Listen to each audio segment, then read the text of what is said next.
Vivre votre printemps. Vivre votre printemps. Vous savez, après une période d'hiver, ainsi vient le printemps.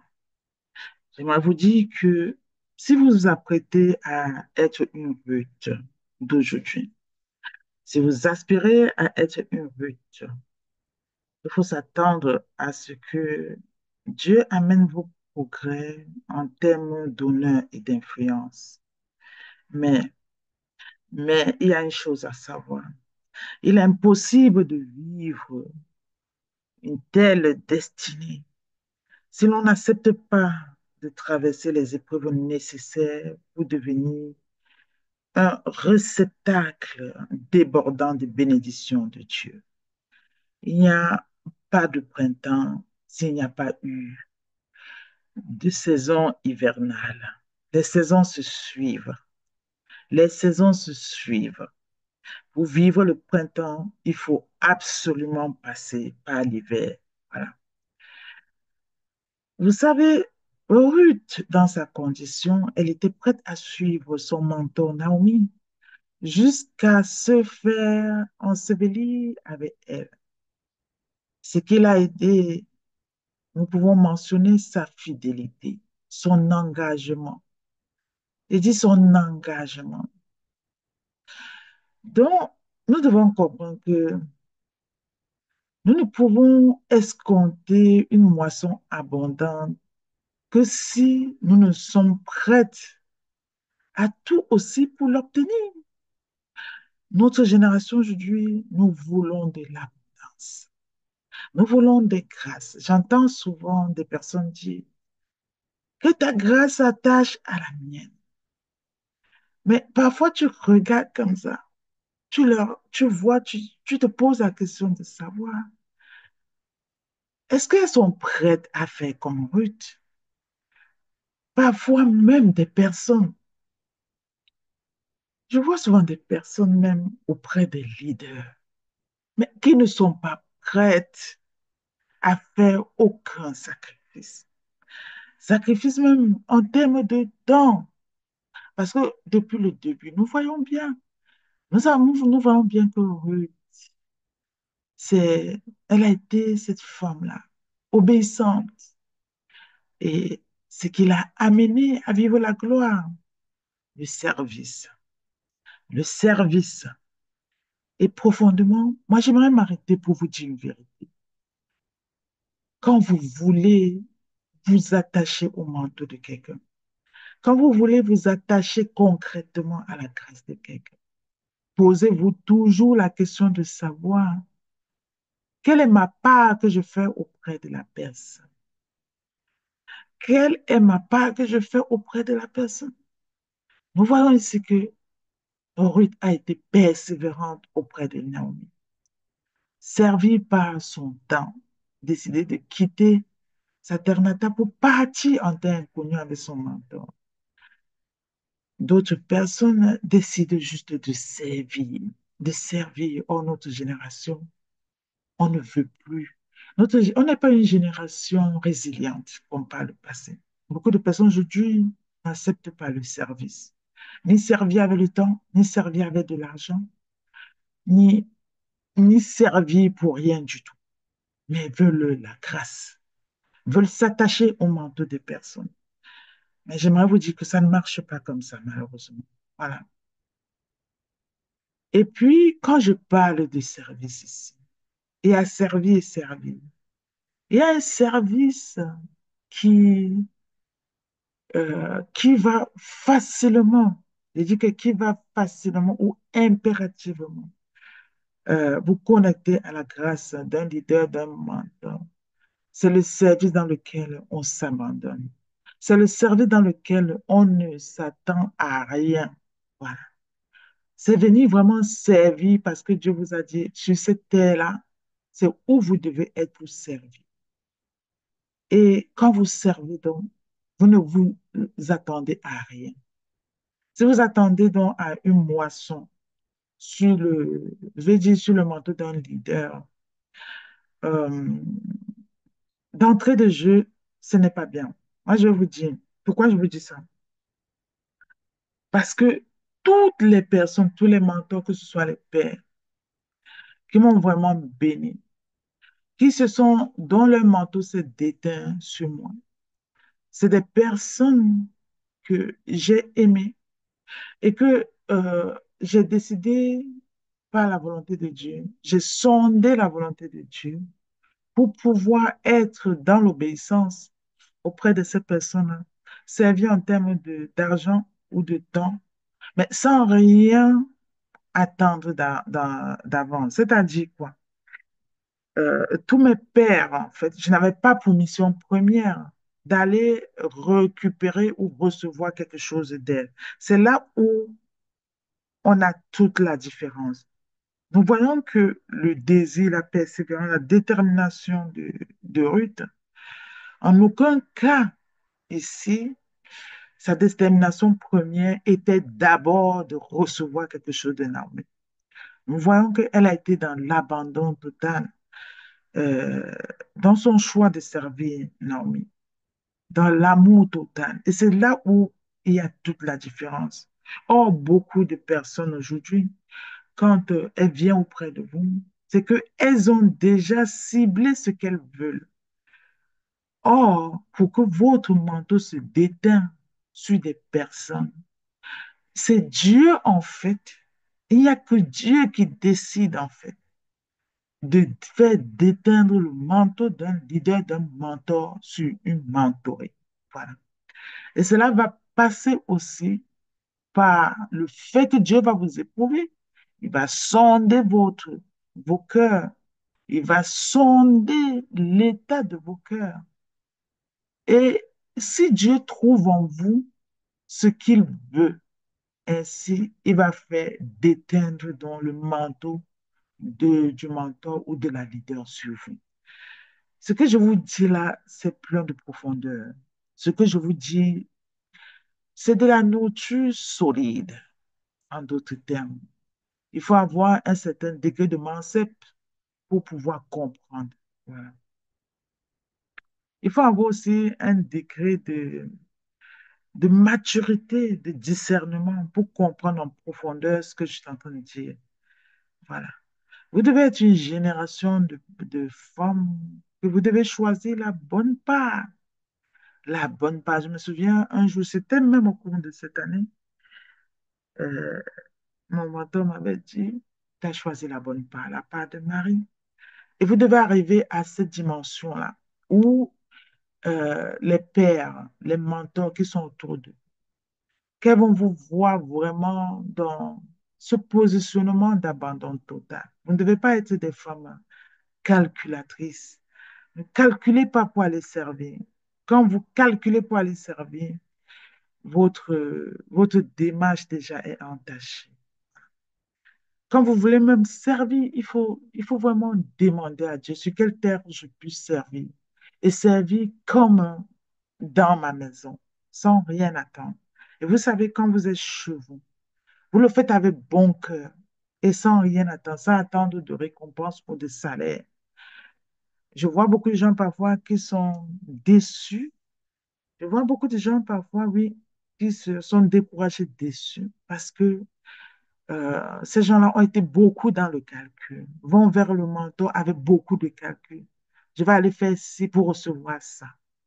Et vous voyez, quand vous êtes déjà dans cette démarche, il se peut que effectivement vous ne recevez pas parce que vous n'êtes pas, c'est pas un service comme ce que je suis en train de vous dire. Voilà. Donc, vous voyez bien que Ruth ici, elle avait accepté d'affronter, elle avait accepté d'affronter la honte avec son mentor dans sa situation désastreuse. Elle avait accepté d'endurer la période hivernale. Voilà. Et elle s'est laissée, je dis qu'elle s'est laissée ainsi entraîner au printemps de sa vie.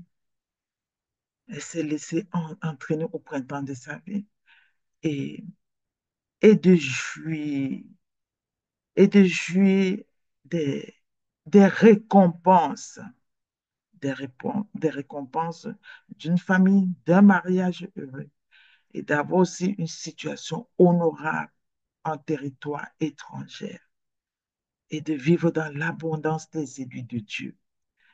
Mais vous voyez que pour arriver à cette étape, elle a traversé quelque chose de douloureux. Elle a accepté de partir. Elle a accepté de suivre son mentor. Elle a accepté d'être dans l'obéissance, dans l'abandon total. Et c'est ça qui l'a fait faire partie de la généalogie du Christ en devenant mère. Voilà. En devenant mère, en devenant épouse auprès de son mari Boaz. Voilà. Et j'aimerais que vous compreniez que l'essentiel à retenir est que l'hiver de Ruth a été abrégé. Son hiver a été abrégé lorsqu'elle a rencontré son mentor et lorsqu'elle a décidé d'être dans l'obéissance sans calcul. Dieu a ainsi abrégé son hiver. Il faut savoir que le rôle des mentors, c'est ça. Les mentors, généralement, si vous êtes vraiment à la bonne école, si vous êtes vraiment dans l'abandon total, donc si vous êtes vraiment, vous respectez ce que je venais de vous dire en amont, je vais plus revenir dessus. Votre présence auprès de votre mentor vous permet d'abréger, et dit d'abréger les années de souffrance. Voilà. Et c'est pour ça, lorsque vous vous connectez à un mentor, respectez son mentor, soyez dans l'obéissance.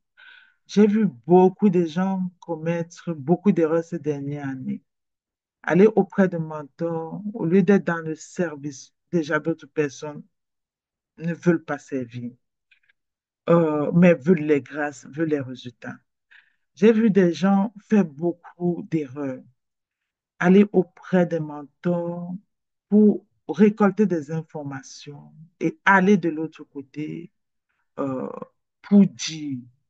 Donc, j'ai vu des gens, au lieu de profiter de leur présence auprès de leur mentor, j'ai vu des gens gaspiller leurs années auprès de leur mentor par les commérages. Prendre leur mentor comme leurs amis, comme leurs camarades. Et puis, euh, faire même de la calomnie, c'est-à-dire euh, récupérer les informations que la mentor est en train de parler et aller autre part ailleurs faire de la calomnie. Il faut savoir, quand vous êtes dans ce jeu-là, Dieu vous voit. Et il faut savoir aussi qu'il y a des mentors à qui Dieu a vraiment donné, euh, ouvert les yeux spirituels et les oreilles spirituelles. Et quand vous le faites, il y a des mentors qui sont au courant, en fait, de votre démarche.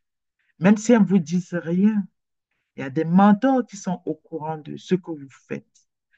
Et vous savez, quand vous êtes déjà dans cette posture, vous avez gaspillé vos années et il sera impossible pour vous que le manteau se déteint réellement sur vous.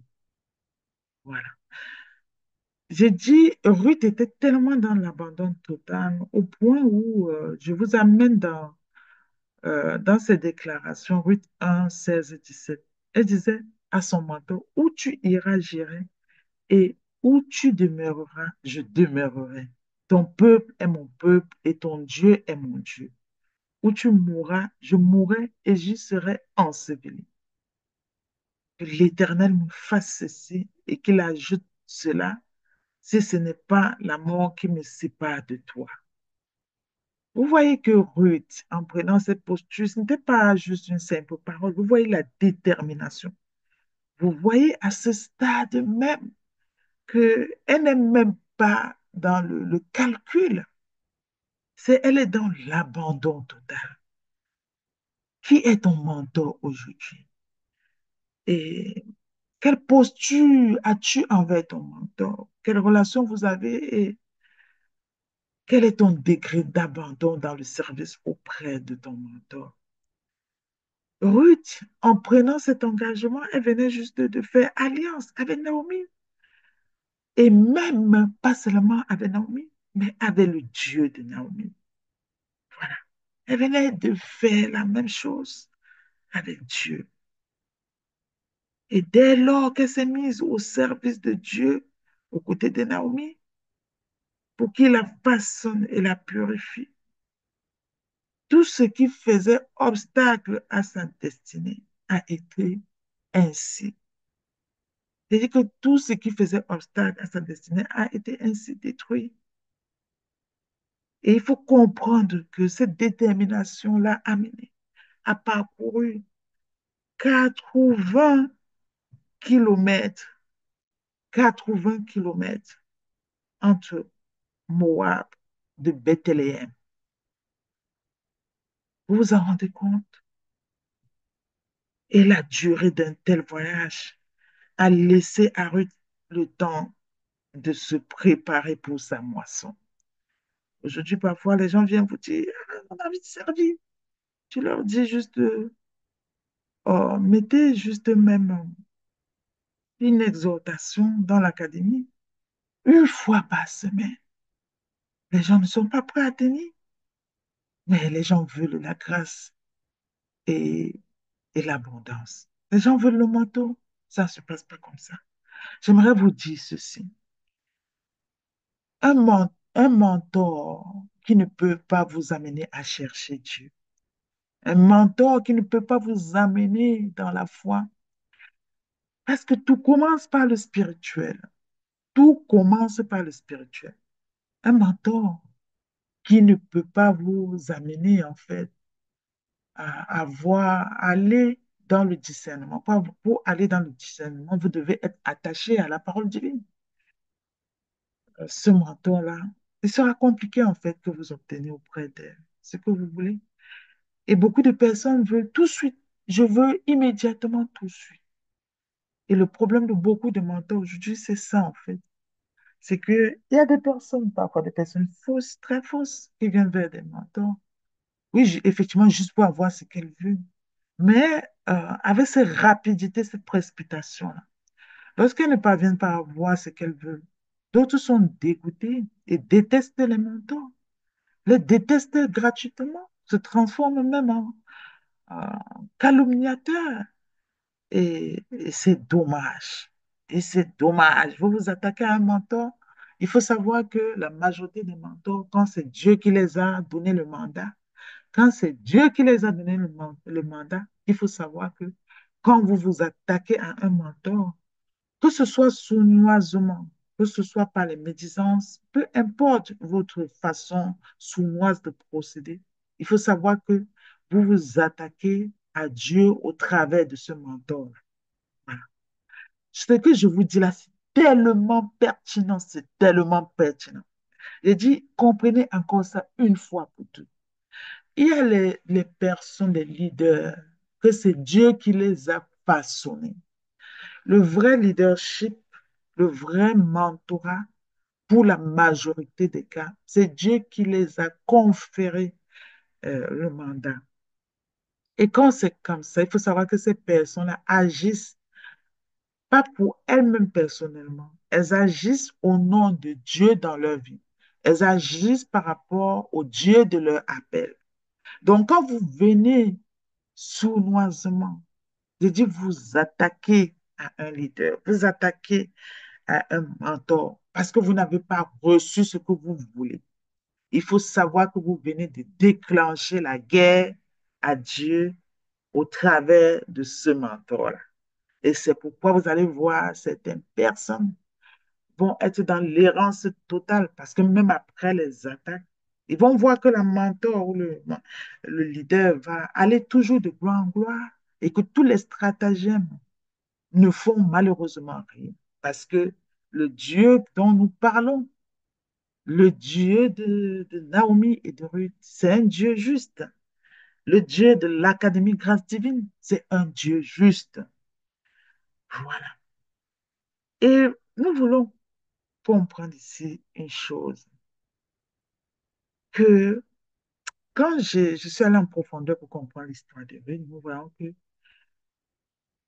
Naomi et Ruth Arrivé à Bethléem au début de la moisson des orges, l'hiver de Ruth a été accéléré par ce périple, mais ça lui a permis d'arriver directement sur les lieux d'une moisson de printemps. Voilà, sur le lieu d'une moisson de printemps. Parfois, Dieu va vous mettre auprès d'un mentor. Lorsque vous venez et que vous voyez que la mentor traverse, par exemple, des moments difficiles dans son ministère, au lieu que vous soyez source de soutien, je veux dire, ça peut être dans le service. Une mentor, généralement, elle a besoin que vous l'aidez à porter son ministère. Mais beaucoup ne veulent pas payer le prix. Beaucoup ne veulent pas payer le prix. Beaucoup ne veulent pas. Ils veulent le titre. J'ai vu beaucoup de gens vouloir le titre. Vouloir juste dire oui, je suis de tel ministère, je suis auprès de tel mentor. Mais quand on creuse le bas-fond, il n'y a rien dans la fondation. Ça veut dire que c'est des gens qui ne payent aucun prix dans ce ministère. Et par contre, j'ai vu aussi des gens dans certains ministères servir comme si c'était les leurs. Je dis servir de tout cœur. Et c'est là où je vous dis, où il y a toute la différence. Voilà. Et quand vous avez cette posture-là, vous, vous allez voir. Nous pouvons ainsi mentionner, par exemple, Ruth qui a réussi à déclencher son action auprès de Naomi. Nous pouvons reconnaître que Naomi a été le moteur du revirement de sa destinée. Voilà. Et, euh, et cela par son obéissance, l'obéissance de la suivre pour rentrer dans son pays et réparer les fautes qu'avait commises son mari. Voilà. Lorsqu'il avait choisi euh, de quitter son pays, voilà. Ruth a aidé Naomi ici à revenir sur le droit chemin. Et c'est ainsi qu'elle a été à ses côtés pour invoquer de nouveau le rétablissement de la bénédiction de Dieu euh, sur la vie de son mentor et celle de sa famille. Et, et donc Ruth aussi en a fait partie désormais. Et comme quoi l'arroseur ne peut qu'être arrosé. Donc sur ce, je vais devoir vous laisser en vous souhaitant une excellente journée. Euh, en espérant que vous avez compris la profondeur. C'est vrai que depuis le début de cet enseignement, je suis très technique. Je suis très technique parce que oui, c'est pas des enseignements faits pour des enfants. C'est vraiment fait pour des personnes qui sont prêtes. C'est fait pour des personnes qui sont prêtes à aller à un autre niveau. Donc, si vous avez des questions, n'hésitez pas de revenir vers moi. Retournez même depuis le premier jour. Si vous écoutez quelque chose qui vous fait sens et que vous avez besoin de comprendre la profondeur et puis avec une explication un peu plus légère, je suis toujours disponible. Donc, je vous souhaite un très bon début de semaine. Portez-vous merveilleusement bien. Je vous souhaite de très bonnes choses en espérant que ce message vous a fortifié et qu'elle vous fasse du bien. Je vous dis à très bientôt dans Grâce divine. Bye bye.